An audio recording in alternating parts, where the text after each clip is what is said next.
Ser Podcast.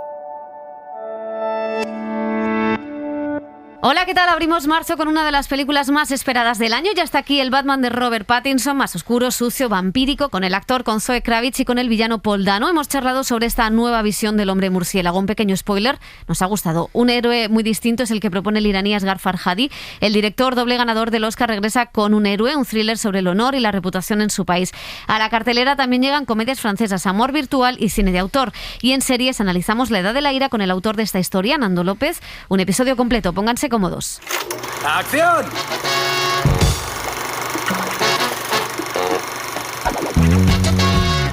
El cine en la Ser con Pepa Blanes.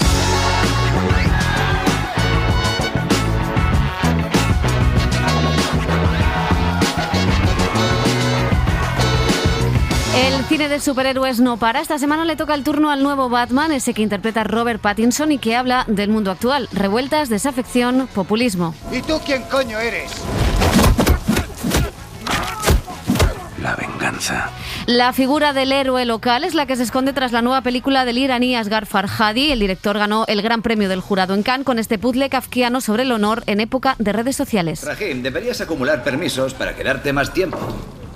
Estoy buscando una forma de no volver allí. ¿Qué forma? Puedo reunir 75.000 tomanes. Y hay dos comedias románticas esta semana. Una de ellas es la francesa Los amores de Anaïs, una disección del poliamor. ¿Qué estás haciendo aquí? No de darte explicaciones por visitar a mi mujer. Mi mujer. ¿Qué uso tan inadmisible de la propiedad? Emily no es tuya. La otra está firmada a dos manos por los actores protagonistas, Marc Duplass y Natalie Morales, y nos habla del amor por Zoom. Es Langas Lesson. Yo siento embarazado, es la verdad. Why are you laughing at me? Y en televisión esta semana hablamos de La edad de la ira, la nueva serie de A3 Player que retrata la homofobia, el acoso escolar y la violencia en el hogar a través de un grupo de adolescentes. Bueno, a mí lo del cineclub me mola. Yo me apunto. Acaba de llegar y ya te lo quieres follar, Paquito. Es que el nuevo tiene un culito. ¿Te gusta?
Hola, ¿qué tal? Bienvenidos a El Cine en la Ser. Batman vuelve a ritmo de Nirvana, el hombre murciélago, el héroe traumatizado, el hijo ricachón que busca salvar Gotham de las sombras. La relación del cine con su propia interpretación de los cómics es larga. Tim Burton y Michael Keaton lo hicieron a finales de los 80 y principios de los 90. La policía está equivocada. Buscan un solo producto. Joker ha envenenado cientos de productos químicos. Joel Schumacher primero con Val Kilmer, luego con George Clooney. Bueno, sus intenciones son nobles, pero sin gasóleo para el calor, sin refrigerantes para conservar los alimentos, millones de personas morirían solo de frío y de inanición. La trilogía del Caballero Oscuro de Christopher Nolan con Christian Bale. Hoy he descubierto lo que Batman no puede hacer. No puede aguantar esto. Hoy puedes decir, se lo dije. Y la Liga de la Justicia de Zack Snyder con el pobre Ben Affleck. Horas. Si se sincronizan, se forma la unidad. Si no llegamos a tiempo de impedirlo, el planeta morirá. Y ahora tenemos al último, a Robert Pattinson, que es The Batman. El miedo es una herramienta.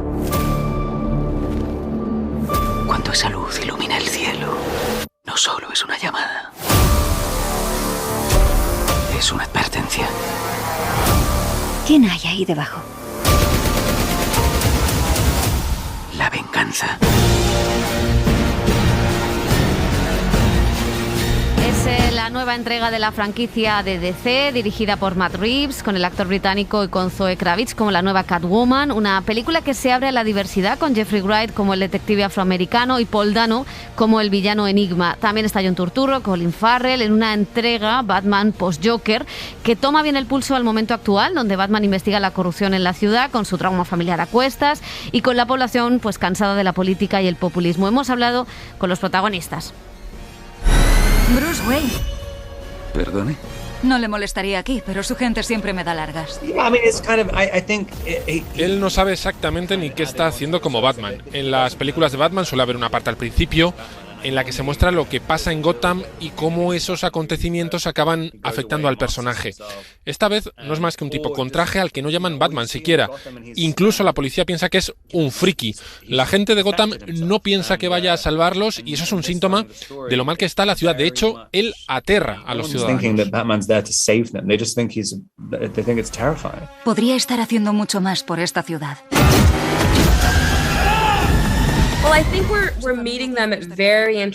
Les conocemos en un momento muy interesante, solo 2 años desde que lleva ejerciendo de Batman. No es un héroe en realidad, porque no lo aceptan ni la policía ni la gente. También vemos cómo ha conocido a Selina antes de ser Catwoman. Es un estudio de personaje que no se ha hecho hasta ahora y creo que no hemos visto este lado de los personajes todavía.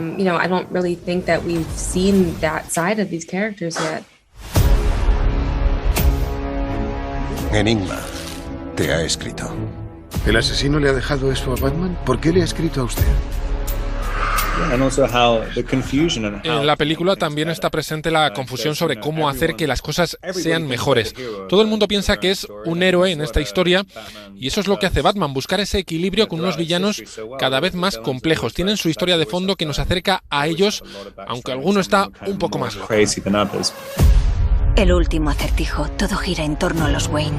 Si no decimos basta, nadie lo hará. ¿Tienes muchos gatos? Sí, me vuelven loca. Yo me identifico con ellos. Siempre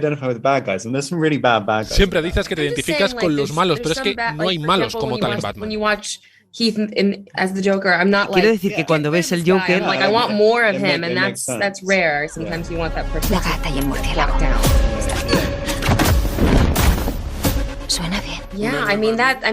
No solo se ve lo que pasa en las redes sociales, sino mucho más. Es por lo que yo creo que a la gente le gusta este universo, porque refleja la complejidad de lo que es estar vivo, las áreas grises entre el blanco y el negro que hablan del bien y del mal.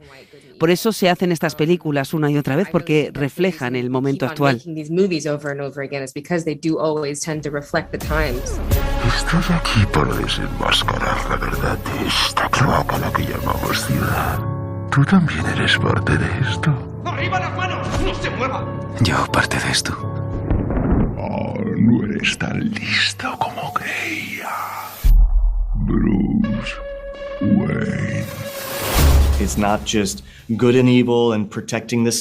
No solo es el bien y el mal y proteger el status quo. El héroe siente la presión sobre él porque este personaje está ejecutando a gente para acabar con la corrupción. Pero es profundamente malo. Hay que asegurarse de hacer esta distinción y eso es lo que hace la película tan rica. Es como una saga de crímenes y corrupción que explora zonas grises.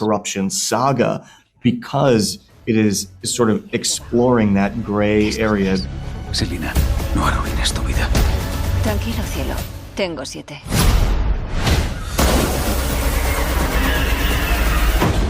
Puede ser cruel, poética o ciega. Pero cuando se ignora, es violencia lo que se encuentra. No lo creo. Lo hicieron muchísimos años antes. Pero seguro que en el estudio se dieron cuenta de que la gente busca versiones más oscuras y realistas de los superhéroes.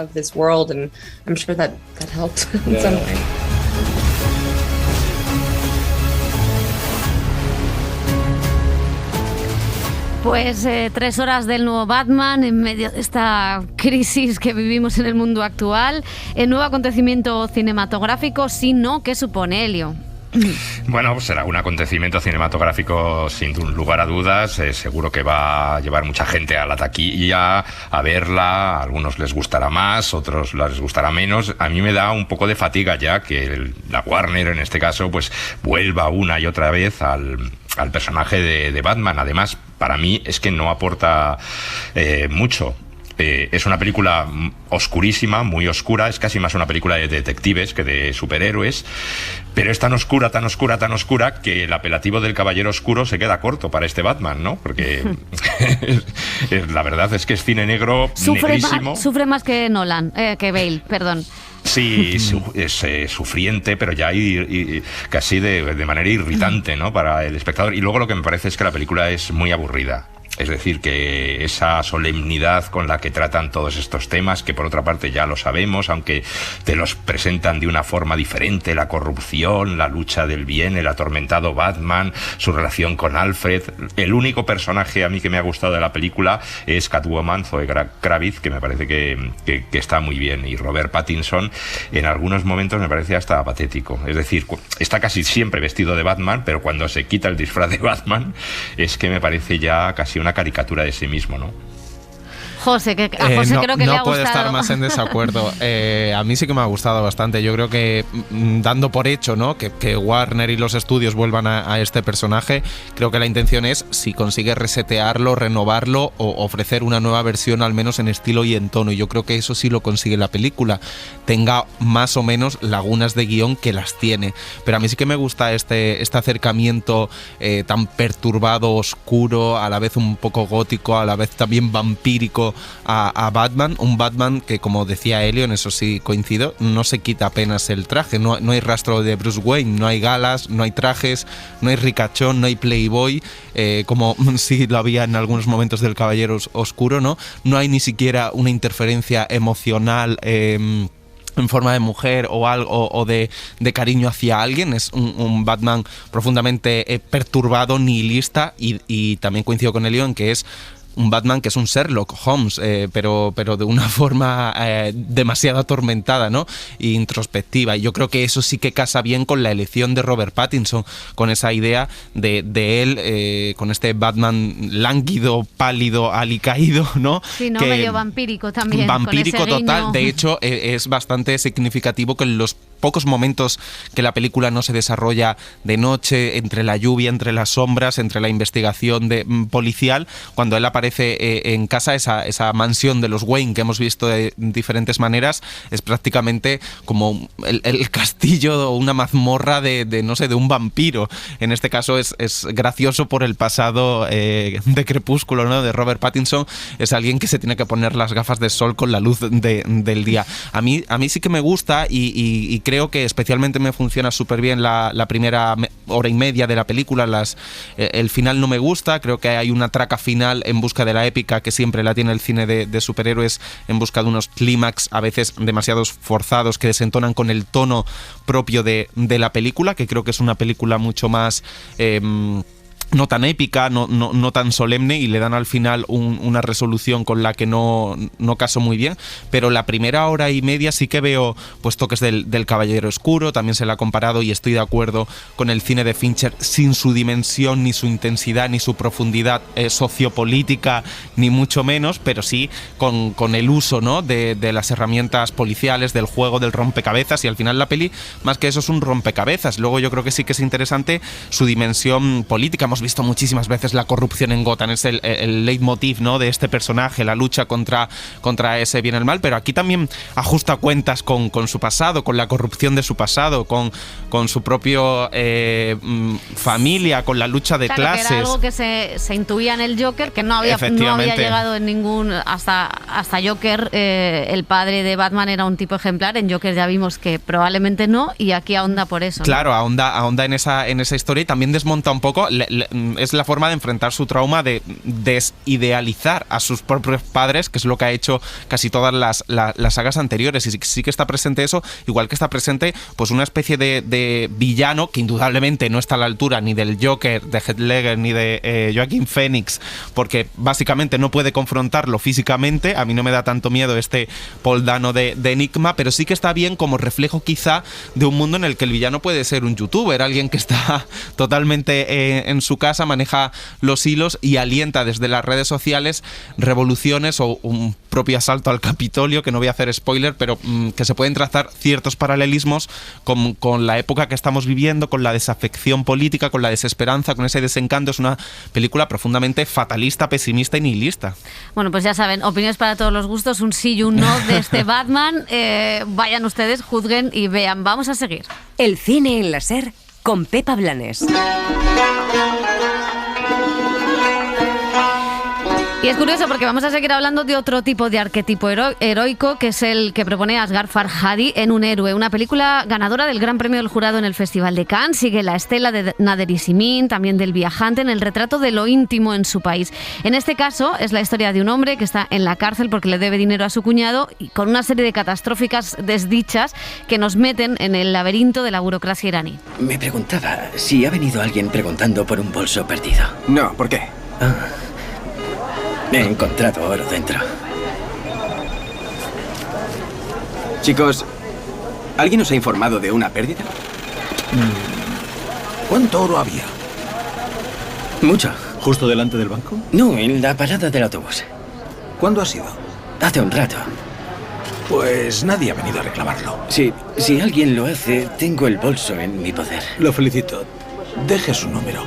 ¿Puede darme un papel para apuntarlo? En Cannes, el director hablaba de cómo las redes sociales, que ha incluido por primera vez en una película, han modificado una cuestión clave en la sociedad iraní: el honor. Me interesa el concepto de la reputación, un concepto que es capital en Irán. Este hombre pierde todo solo por conservar esa reputación, esa imagen que la sociedad tiene de él. La película cuenta cómo este hombre quiere mantener esa reputación que ha obtenido de forma circunstancial y cómo llega a cometer un acto inmoral para mantener lo que ha conseguido, para mantener esa moralidad. La reputación juega un rol muy importante en la sociedad.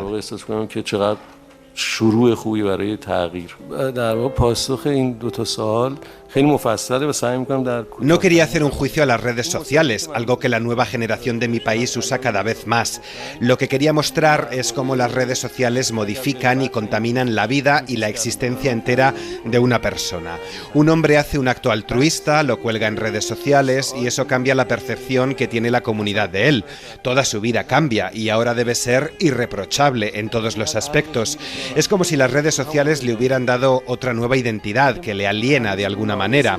También me interesa la inmediatez que han traído y cómo eso no permite una reflexión, algo que el cine sí hace, hablar de la complejidad de una historia. Esa inmediatez es la que hace que todo sea más polémico y que haya malas interpretaciones. Bueno, Farhadi tiene 2 Oscar, esta vez no ha logrado estar nominado a Mejor Película Internacional. ¿Qué os parece Un héroe, Elio? A mí me ha gustado mucho, me parece, estoy más cerca de ese héroe que del superhéroe de Batman, por supuesto, y es un cine, como siempre, el de Farhadi, muy interesante, que te da muchas cosas por las que pensar, ¿no? En este caso, este acto que parece generoso, altruista, de devolver algo que no es suyo, ¿no? Pero está envuelto en una ambigüedad que retrata muy bien al personaje. ¿Lo hace realmente por un acto altruista o es un hombre calculador, frío, que espera obtener un beneficio? Me gusta mucho cómo retrata esa nueva sociedad iraní con las redes sociales, como acaba de explicar, y luego siempre me gusta mucho la mirada de los niños, lo importante que son los niños en las historias de Farhadi, cómo de alguna manera también van condicionando un poco la actuación de los adultos, y como siempre pues hay una crítica no solo a la sociedad de su país, a la política de su país, sino prácticamente también al comportamiento humano en general. O sea que a mí es una película que sí me ha gustado muchísimo.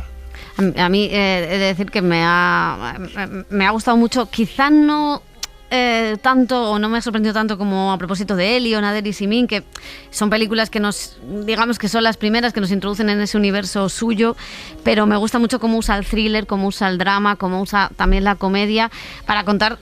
Al final no es nada más que un señor contra un sistema, un señor que es un pícaro en el fondo, que no es un hombre de una sola pieza, como son los personajes de Farhadi, y esa manera de entrar en la sociedad iraní, de contarnos cuáles son los valores, cuáles son, digamos, las cosas que hacen que uno sea un héroe o que uno pueda acabar siendo un villano, que al final no hay tanta diferencia entre unas cosas y otras, ¿no? Y como un buen gesto, una buena acción desemboca en toda esa red.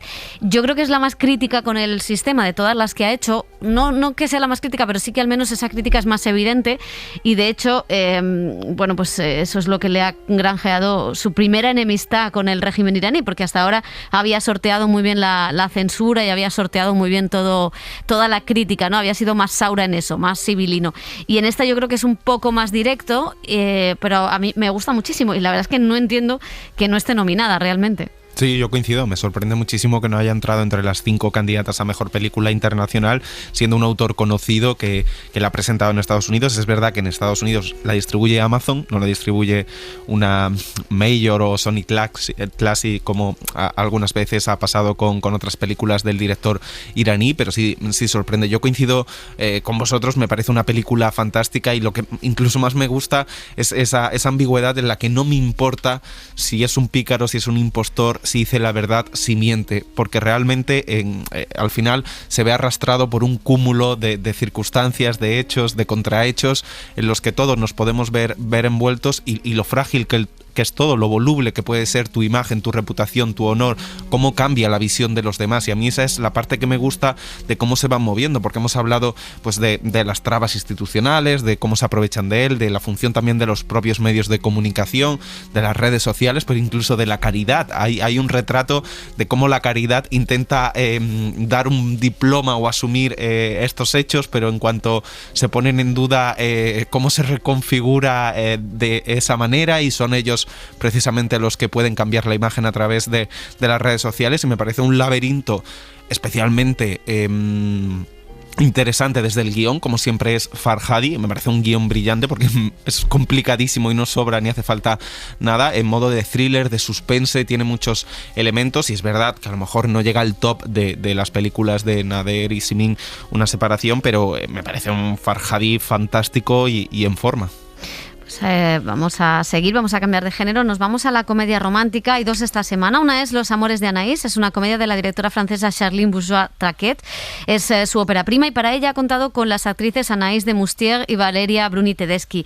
Es un retrato casi costumbrista de las relaciones a través de este personaje millennial inestable. Dime, ¿qué te parece el libro? Pues creo que no lo he entendido del todo. ¿No te ha gustado? No es que no me haya gustado, es que no sé por qué te gustó tanto a ti. Necesito que me lo expliques.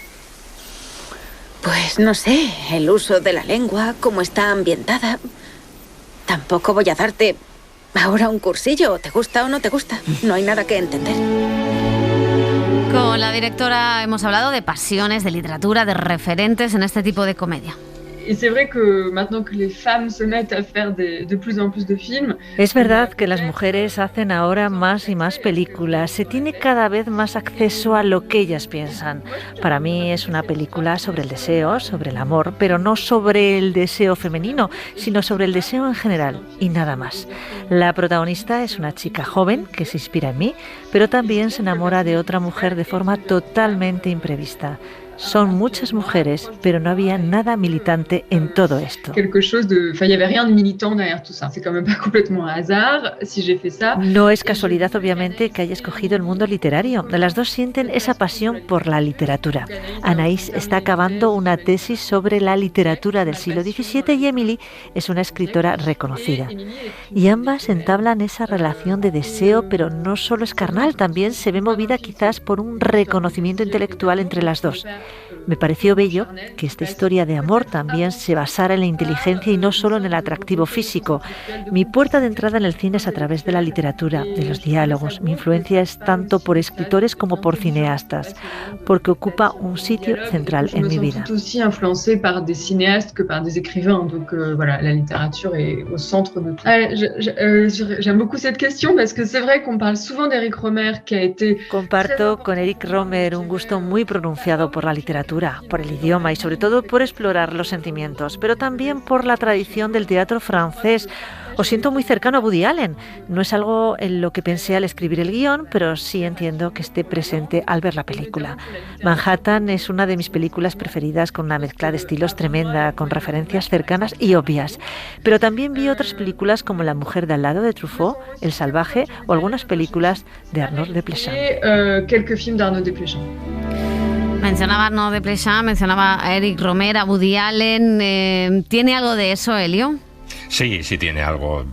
Recuerda, pues eso, a Éric Rohmer, a Truffaut, a la nueva ola francesa, también un poco, pues eso, a Woody Allen, estas comedias urbanas que transcurren en la ciudad, con un personaje que va corriendo a todas partes. Y a mí lo que más me gusta de la película es ese contraste entre la juventud de la protagonista y cómo encuentra, pues, un amor más maduro, más reposado, más sereno, de otra edad, y las consecuencias, ¿no? Y a mí ese contraste me gusta. Es una película que tiene, pues eso, largos diálogos y también refleja ese momento de los jóvenes de 30 años que no tienen muy claro hacia dónde van, de dónde vienen, qué es lo que quieren, y que lo están buscando incesantemente.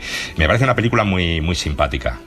Sí, a mí quizá me gusta más la parte final, ¿no? Al inicio me parece como todo bastante más obvio, esa reflexión de los treintañeros locos, de ese personaje, pero luego me gusta el encuentro de ellas dos y cómo eso, y sus reflexiones sobre la literatura que escuchábamos. Bueno, me parece una comedia medio recomendable. Bueno, vamos con otra que es Language Lessons, es que la digo en francés, no sé por qué. Está dirigida por Nathalie Morales, ha escrito el guión a dos manos junto a Marc Duplass y son los dos además los protagonistas de esta comedia romántica en tiempos de Zoom, de lo virtual, un amor a través de unas clases de español. Entonces, ¿por qué no hablamos de por qué quieres aprender español? Porque hablas muy bien. Ay, no es correcto, pero muchas gracias. Pero una pregunta buena, porque yo no he comprado estas lecciones. El hombre en la casa y mi esposo. Sí. Y con Marc Duplass, pues ha hablado Laura Martínez. Ojo que se atreve con el Spanglish. Es muy difícil hacer chistes. Es muy difícil para parecer inteligente en la lengua secundaria. Estaba un poco nervioso, pero a la vez me sentía muy seguro con Nathalie. Creo que es interesante.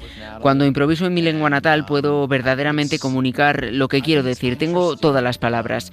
Como actor esto era un esfuerzo para mí, tratar de improvisar y darme de bruces contra un muro, no encontrar las palabras correctas y tener que utilizar otras que no funcionan bien para comunicar, y eso creó una pequeña tensión y pequeños problemas en la relación, en la pantalla, que creo que son muy interesantes. Veo la película menos como un reflejo de cómo es la gente y de cómo se relacionan, y más como el cumplimiento del deseo de una forma en la que podríamos habernos comunicado en un momento complicado, cuando estábamos confinados. Es una película que no solo funciona durante la cuarentena, va más sobre tener el coraje y la fuerza para revelar tus vulnerabilidades emocionales. Quería que la gente tuviera el ejemplo de si haces esto, habrá muchos casos en los que serás recompensado. Sí, definitivamente es una metáfora. En la película se puede ver que el internet se cae y se pierden algunas palabras a veces. Yo cuando estoy enviando mensajes nunca envío nada importante. Cojo el teléfono y llamo para poder oír la voz, el contexto. Estamos perdiendo mucho estas cosas y está causando problemas en nuestras relaciones. Y en segundo lugar, cuando estás haciendo una película y solo hay un ángulo de cámara, el de la webcam, tener mal internet es una buena herramienta para justificar cuando necesitamos hacer cortes en la película. Así que también fue una elección práctica. Bueno, pues no sé si es uno de los mejores usos del Zoom después de la pandemia en el cine, aunque a mí me cansa un poquito, me satura. A mí me resulta un poco redundante. Es cierto que durante la propia cuarentena, que estábamos expuestos a esos productos tan homogéneos que hablaban precisamente del virus, pues aquí como que te da un poco de descanso porque no se desarrolla en el contexto de la pandemia. Entonces eso yo creo que es un punto a favor. Es verdad que a mí hay momentos en los cuales pues los chistes me resultan un poco simplistas. Me parece que conjugan muy bien ellos, que tienen una química muy, muy interesante, sobre todo a raíz de una tragedia que le pasa al personaje de Mark Duplass. Empiezan a entablar una amistad, ¿no? Que también a veces roza un poco la relación terapéutica, ¿no? Sí. Y no te queda a veces muy claro si de verdad hay una especie de atracción entre ellos o se forja una amistad simplemente. Creo que funciona bien, pero bueno, no sé si tampoco es una obra maestra. Elio. Es una propuesta muy audaz, pero el desarrollo yo creo que va poco a poco decayendo, ¿no? Empieza muy alto, la propuesta es muy, como digo, muy divertida y interesante, y dos personas, eso, se pueden mantener una relación de amistad sin verse ni tocarse más que a través del ordenador, ¿no? Luego ya el desarrollo, pues es un poquito más flojito. Bueno, pues tenemos un último estreno, cine de autor, Colmena, de Blair Tavasoli, directora kosovar que ganó 3 premios en Sundance el año pasado. Cuenta la lucha de las familias cuyos maridos e hijos fueron a la guerra y cómo las abejas que crían dejan de producir miel. La actriz Elizabeth Moss, la de Mad Men y el cuento La criada, figura como productora ejecutiva de esta película. Oye, Samir, ¿se te ha ocurrido pensar en lo que la gente puede llegar a decir? No puedo saber lo que dirá la gente. La gente ha hablado y siempre va a hablar. Yo voy a hacerlo en mi nombre. Lo que no quiero es convertirme en el hazme reír de otras personas. Por ejemplo, pueden decir que la esposa de un desaparecido está conduciendo su coche. O a saber las cosas que podrían decir a mis espaldas.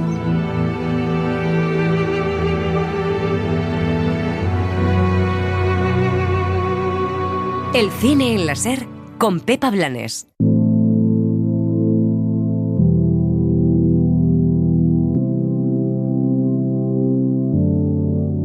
Las series. En mi habitan 1000 corrientes, una habitación de espejos, prisioneras de sus mitos, libran guerras en mi cuerpo. Tengo este poder maldito, guardo mares desbordados, el descaro del deseo vive aquí, rozan mis labios. Libertad al descubrir. En la sección de televisión volvemos a clase, casi al colegio. Dani Garrán. Qué bien os sienta, cuando traigo una serie juvenil para creernos un poquito más jóvenes. Sí, está bien. Ya tenemos un complejito. Pasan los años. Bueno, nueva serie española. Vamos a hablar de esa tormenta perfecta que es la adolescencia y lo vamos a hacer contada a través de La Edad de la Ira, la adaptación de la novela de Nando López.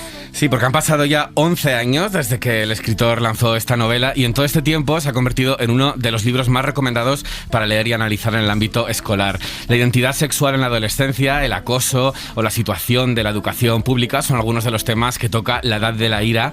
Ahora llega convertida en una miniserie de 4 capítulos a 3 Player Premium para seguir con su denuncia social. Bueno, a mí lo del cineclub me mola.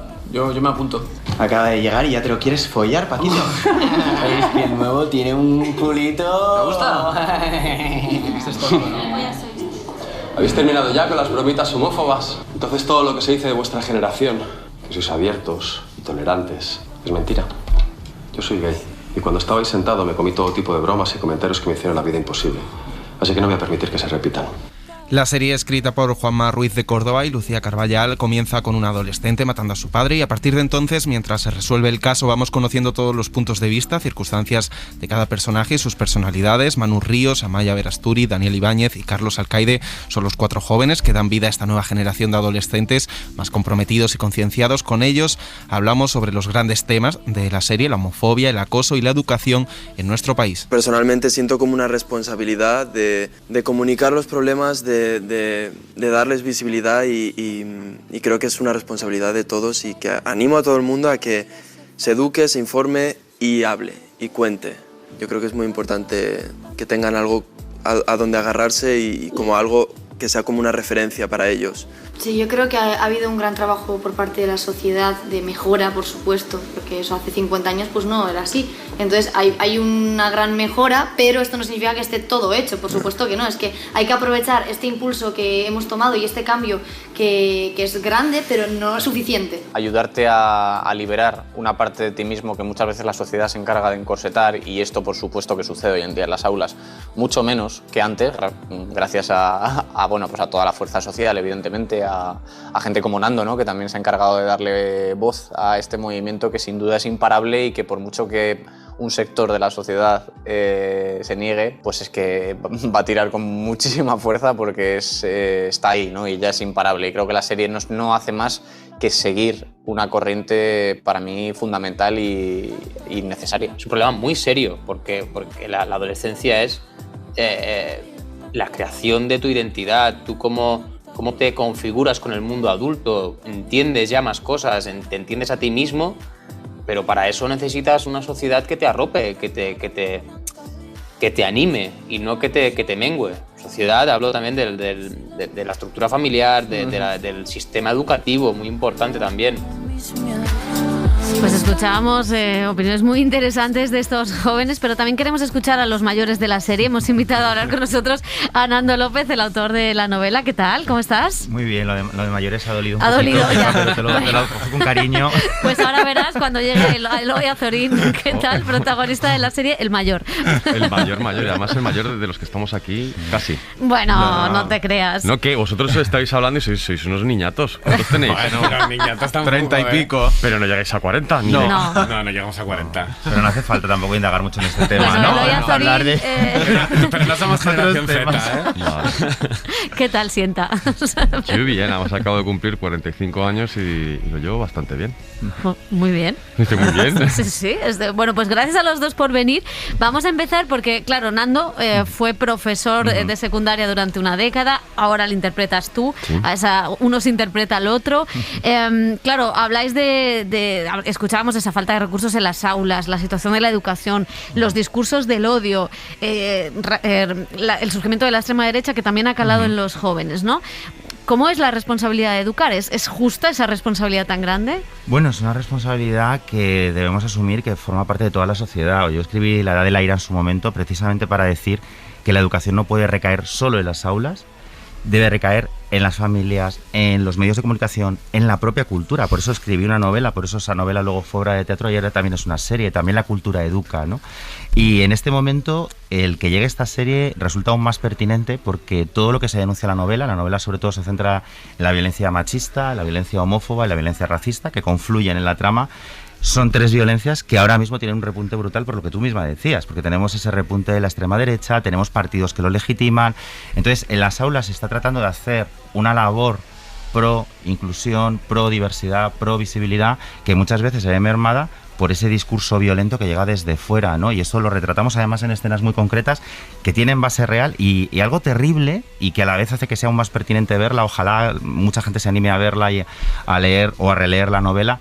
Es que muchas situaciones que hemos contado, tanto en la novela como en la serie, están ocurriendo ahora mismo, tales como la agresión a este profesor LGTBI que ocurrió hace 2 semanas, ¿no? O sea, que eso está pasando y tenemos que reaccionar desde la cultura y desde las aulas. Y para ti, Eloy, meterte en la piel de un profesor, de Nando, también es un poco sentir esa responsabilidad. Estoy pensando en tu pregunta. Sí, bueno, yo tengo una parte que solo se reduce a la parte del colegio. Fueron 10 días de trabajo y gracias a que nos encontramos Nando y yo como una semana antes o 2 semanas antes de rodaje, pudimos retocar un poco la manera en la que yo me dirigía a los alumnos y cómo me relacionaba con ellos, y eso me lo hizo bastante más fácil.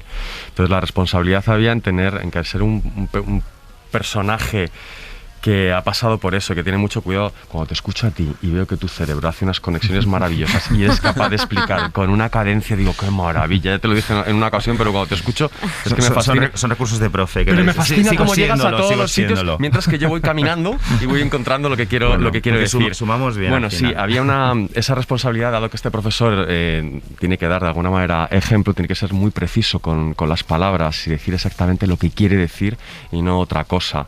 Y para eso Nando Nando, es esto que acabo de decir, ¿no? Que además estamos en un momento en el que a veces no decimos lo que queremos decir, no somos precisos y empleamos palabras o latiguillos que tenemos mecanizados y que creo que hay que reeducarlo o reiniciarlo, no sé cómo sería la expresión.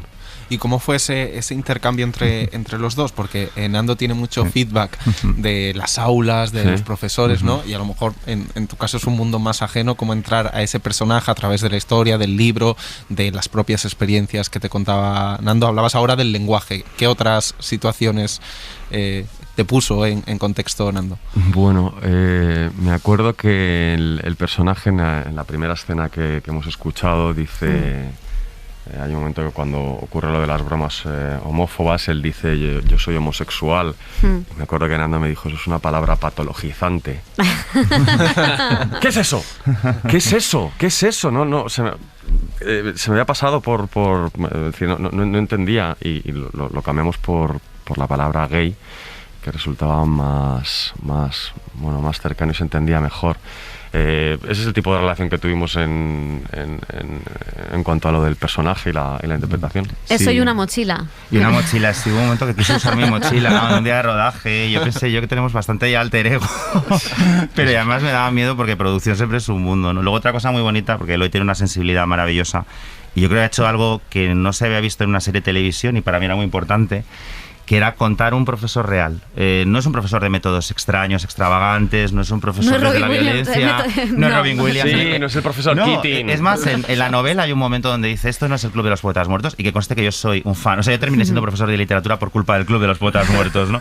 Pero yo quería ver un profesor que ama la literatura, que ama a su alumnado y que tiene autoridad en el aula desde la empatía y el cariño. Así es como se trabaja en las aulas en este país, en la mayoría. Por supuesto que hay gente que lo hace mejor o peor, pero me parecía muy bonito que esta serie era la ocasión para hacer un homenaje a la enseñanza con un profesor que, por supuesto, tiene tolerancia cero ante la homofobia, ante el machismo, ante la violencia, pero a la vez educa desde el cariño y desde la empatía, ¿no? Y creo que eso no se había contado y yo estoy como felicísimo de que sea Eloy, porque desde el primer momento lo que quería era contarlo bien, contarlo de verdad. Ha habido un respeto máximo por la verdad, ¿no? De parte de todo el equipo, de la dirección, del guión de Lucía y de Juanma. Y yo creo que hemos contado una parte de esa verdad. Hay más verdades, pero esta lo es. Y eso creo que hasta ahora caíamos siempre en clichés del mundo adolescente. Y aquí no, y para eso el mundo adulto tiene que ser igual de sincero, ¿no? Sí, eso es clave, lo que dice de que este personaje no se enfrenta al alumnado, y eso es, normalmente ahora con los jóvenes se busca, y tenemos las referencias de programas como Hermano Mayor, donde la violencia y enfrentarse a ellos desde lo frontal no es la solución. Y este personaje, otra de las clases que me dio el director que me encantó, que hay un momento en el que estos empiezan a hacer bromas homófobas con uno de los alumnos y por guión ponía, mete un manotazo y les dice, bueno, ya está bien de bromas homófobas. Me dijo el director, si lo puedes decir con una sonrisa, y funcionaba mejor porque no te encontrabas al profesor cabreado que les está echando la bronca, ¿no? Él me dijo otra clave, me decía, me dice, busca más la decepción. Es como, ¿en serio estáis haciendo bromitas homófobas en 2022? Joder, qué pena, ¿no? En vez del cabreo, y eso es muy importante en cómo queda el personaje.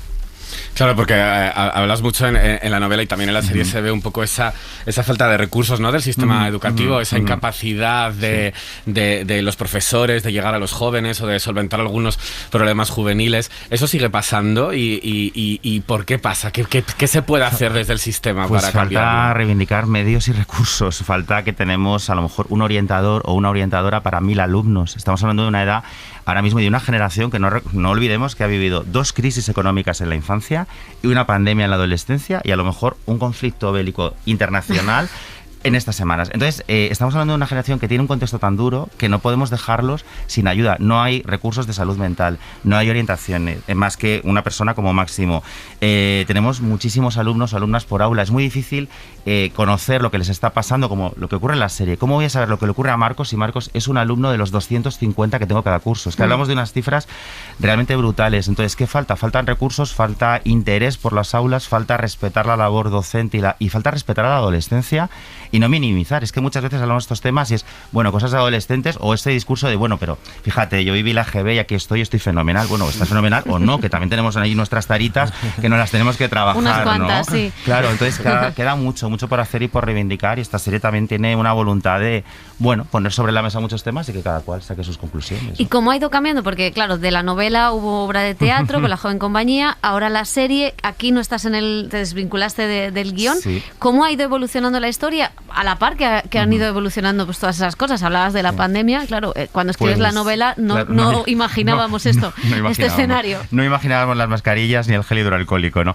Pues la verdad es que ha sido una evolución como muy natural y muy hermosa, porque la novela sigue estando muy vigente. Es más, la hemos reeditado ahora mismo, has vuelto a sacar una nueva edición, y comprobamos que es que lo único que ha cambiado en realidad, y eso es en parte triste porque ojalá hubiera cambiado todo a mejor, son las redes sociales. En la novela aparece Twenty, hoy en día Twenty es un fósil, efectivamente. Yo creo que es un fósil con muchos perfiles abiertos. Hay muchos Twenty, si tenéis Twenty abierto, lo vimos buen momento para cerrarlo, y lo hemos cambiado por Instagram o por audios de WhatsApp o por TikTok, pero salvo eso, lo que es el corazón, en la novela se mantuvo la obra de teatro, que la escribí yo para La joven compañía, y en este caso he preferido que fueran dos personas como Juanma Ruiz de Córdoba y Lucía Carballal, que son maravillosos, que han hecho un guión maravilloso y exquisito, y yo me he limitado a supervisar, a comentar, y sobre todo lo que hemos valorado y nos ha sorprendido es la vigencia de esta historia, y ojalá alguna vez podamos ver la serie o leer la novela y decir, mira lo que pasaba entonces, y mira cómo ahora ya cada cual tiene derecho a vivir su identidad sin sufrir el dolor y el daño que está sucediendo en esta historia, ¿no? Y pese a la vigencia de los temas, lo que cuenta la serie, no sé si en la propia evolución, desde que has contado esta historia, en tu experiencia con alumnos, sí que tú notas una evolución, de que hay, no sé, red flags, que a los propios alumnos le chirrían cosas, como el personaje de Amaya, ¿no? Que tiene una primera reacción que dice, no, esto me acaba de descuadrar del personaje. Efectivamente, es que por suerte hay muchas Sandras, hay muchos Álvaros, ¿no? Como el que interpreta Eloy. Ha cambiado en eso, hay más visibilidad docente, hay más iniciativas, pero hay un problema que es la polarización. Tenemos a Sandra y tenemos a Adrián en ese piloto, y tenemos familias como la familia de Marcos, que vamos a descubrir en el segundo episodio, y que, bueno, que es uno de los episodios más duros posiblemente de la serie. Entonces, lo que noto es que sí que hemos avanzado, pero que también la polarización ha hecho que ahora el discurso de odio se sienta más fuerte que antes, porque ahora consideran que decir cosas como la homofobia es una opinión, es legítima, o que censurar un libro se puede censurar porque es adoctrinamiento. O sea, yo lo he vivido con alguno de mis libros, en todos mis libros. Con este no, pero no ha llegado la sangre al río, pero has tenido ahí tu momento, ¿no? Hemos tenido nuestro momento, porque claro, enseguida es muy cómodo acusar a una literatura LGTBI, a una literatura que habla desde la verdad, y una literatura cruda de aquello que no nos gusta de la sociedad, porque es una buena excusa para tratar de apartar ese discurso que nos hace pensar. Pero sí que hay una evolución a favor, y la prueba, bueno, un comentario positivo: se estrenó la serie y recibí un mensaje que me llegó al alma de un profesor hoy que leyó la novela siendo adolescente, luego vio la obra de teatro, y gracias a eso, por un lado se hizo visible con su novio y por otro se hizo maestro. Y entonces me contaba, he visto con mi chico este primer episodio y es como ver un viaje a lo largo de mi vida, ¿no? Pues yo me quedo con eso también. Y para ti, Eloy, ¿qué viaje ha sido este personaje? Que tú has hecho un montón de trabajos, has trabajado con grandes directores, has hecho un montón de personajes muy fuertes, pero este en concreto, que tiene tantas vinculaciones sociales, que habla de transfobia, de homofobia, que habla de otras cosas sociales, ¿qué te ha aportado como actor? Como te decía, el trabajo fueron 10 días nada más. Realmente fueron en 9 sesiones se hizo todo, y a veces eso hace que pase todo muy rápido y yo no tenga ni consciencia ni todavía perspectiva de lo que ha supuesto o va a suponer este personaje. Se acaba de estrenar, como te decía, lo mejor es la interacción que he tenido con Ando, con los guionistas, con Lucía Carballal, que también es muy, muy amiga, y sobre todo, como decía, el día que lo pasamos en las aulas, en el Ramírez Maeztu, el clic que me ha hecho de ver, por un lado, a los jóvenes, a los adolescentes, de ponerme en el papel de un profesor gay, y no, con un par de amigas mías lesbianas que tengo, me contaban que no sé en dónde estaban, en qué país estaban, y se dieron de la mano y se besaron, y hubo unas chicas jóvenes que estaban como impactadas, como de, ostras, que eso se puede. Y yo no tenía consciencia de que el espejo ayuda a la gente, de que vestirse de una manera en especial hace que los demás digan, ostras, que ese se puede vestir y está de puta madre. Y empecé a hacer foco en eso y decía algo tan sencillo como eso y veía a mucha gente por la calle y decía, ostras, qué valiente salir así sin ningún problema. Me parecía la leche y me parecía que la gente se podía apoyar. Entonces una serie como esta te da como una esperanza y una, bueno, aparte de lo que decía Nando de una vía de diálogo, pero una esperanza para mí, sobre todo me quedo con un no estás solo, no estás sola. Todo el rato. O sea, te pase lo que te pase, es como aquí se te tiende una manita de no estás solo, no estás sola. Para mí es con lo que me quedo. ¿Y de tu yo adolescente? Porque la serie está dirigida a un público más juvenil o adolescente, pero al final cualquiera que la vea puede confrontar cómo operó durante esos años en los que muchas veces también no eres consciente de cómo vas desplazando las propias relaciones de poder, porque es un cúmulo de relaciones de poder el instituto. Claro. Yo es que creo que ahora con lo que decía Nando, los jóvenes no tienen tantas armas. Yo, la sensación que tengo, mi edad no fue de la ira, mi edad fue un poco más de la edad del perlao. Es verdad, porque recuerdo como una desorientación en mi vida, pero no tenía un brote contra lo que estallar. No, estaba bien, mi vida era estable, mi familia estaba bien, iba a un colegio bien, veía 2 canales de televisión, no tenía muchas más cosas con las que no tenía esa confusión, pero ahora sí que lo veo en los chavales y sí veo el estar bastante desasistido a pesar de toda la información que se supone que tenemos. Hablábamos precisamente de esto, de esta generación de jóvenes que nosotros vemos o que se pinta en los medios como más comprometidos, más tolerantes. Hablamos con uno de los actores de la serie, con Carlos Alcaide, y vamos a escuchar su opinión al respecto. Considero que es verdad que hay veces que nosotros y nuestros padres tendemos a condenar a veces excesivamente a las generaciones que vienen porque tendemos a pensar que la nuestra ha sido más reivindicativa o mejor y tal. Yo estoy de acuerdo contigo, creo que la generación que viene, por supuesto que a veces por necesidad, yo no creo que sea una cuestión de generación espontánea, ¿no? De una idea o de una ideología, de una corriente. Pienso que todo el movimiento, también con Greta Thunberg, por supuesto, todo el ecologismo está ganando un poco en una agresividad necesaria. O sea, es decir, en una imposición de nos vamos al garete y esto es necesario hacerlo, y creo que la generación que viene, por supuesto, y la nuestra, también tiene la responsabilidad de que sea así, no de que sea algo buenista, sino vamos a hacer algo determinante, ¿no?, para el mundo. Y creo que esta reivindicación también en favor del movimiento LGTBIQ es muy importante que se imponga. O sea, porque por derecho propio ha de estar en la sociedad, no es una cuestión de permitir, tolerar, no, es que ha de estar y esto va a surgir. Entonces, por supuesto que las generaciones venideras tienen mucho más claro que este movimiento va a seguir hacia adelante imparable, ¿no? Es lo que hablábamos antes. Nadie va a poder ponerle frenos a esto. A ver, Eloy. Pero Seremón, haberme dicho algo que no me habéis dicho nada. Estaba aquí yo como... Y de repente digo, qué bien lo estoy oyendo en su ramo. Por cierto, era Daniel Ibáñez, no Carlos Ibáñez. Sí, el otro. ¿Es una generación más comprometida? Sí, lo es más comprometida, más solidaria, con valores muy claros. Y yo lo veo en los encuentros, yo hago muchos encuentros con jóvenes que leen mis libros. Y hace poco voy a contaros un momento bonito con esas Sandras de las que hablamos, ¿no? Y esos Raúles, ¿no? Daniel Ibáñez, que hace de Raúl. Esa familia elegida que crea la adolescencia, salieron a cantarme un rap 2 chicos de 12 años para darme las gracias por estar allí, 2 chicos del espectro autista que pusieron un valor enorme para salir a cantar un rap delante de 200 adolescentes. No os podéis imaginar el respeto con que escucharon y el aplauso que se llevaron, la emoción de sus compañeras, de sus compañeros, de están ahí, están haciendo eso que cualquiera de nosotros nos daría mucho miedo subir al escenario. Yo desafío a toda la gente que hizo la EGB y el BUP como yo, que idealiza esos tiempos, que no puedo más con esa nostalgia, por favor, basta ya.